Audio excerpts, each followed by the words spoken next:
Yan, ginisa na, inahaw na.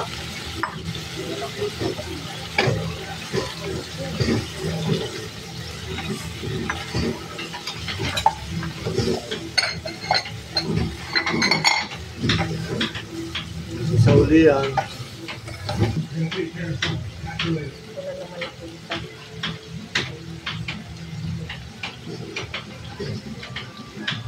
Sabi.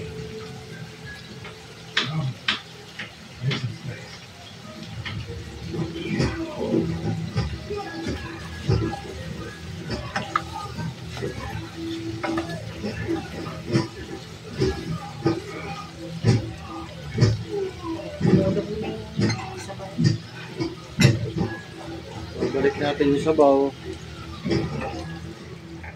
Kung yung iba, adobo lang na patutuyin, hindi na siya ginigisa. Kami ginigisa namin para luto yung bawang. Masarap diluto yung bawang. So kapag nag-adobo kami, bawang lang, wala nang sibuyas. Bawang lang, tapos yung red. Tanggol. Tanggol lang, niluluto pa yan. Kaya patutuyin natin ng konti. Plada na yan, gisa na yung bawang.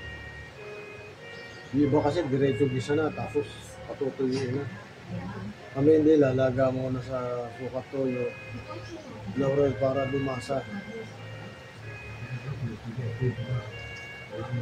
Kaya hindi siya, tsaka patutuyin. Sarap.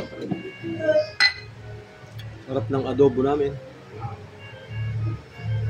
Konti pang ano, patutuyin pang konti. Pa-YouTube, pa-Facebook. Patutuyin pang konti. Pagluto na yan. Malambot na. Ano yung tawag dun sa bakal na sinusot sa daliri? Yabimano. Ha? Yabimano. Ah. Yun, nagkulay ano na siya. Kulay brown na. Check natin kung malambot na. Pero mukhang malambot naman.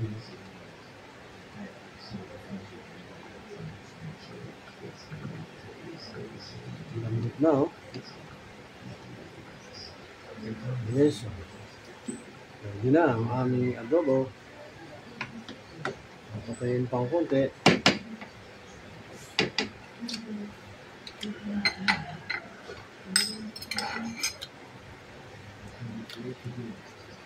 Gusto sana namin nagmamantika, kaya lang may mga apo kami. Gusto nyo sabaw.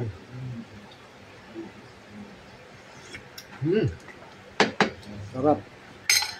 Thank you for watching.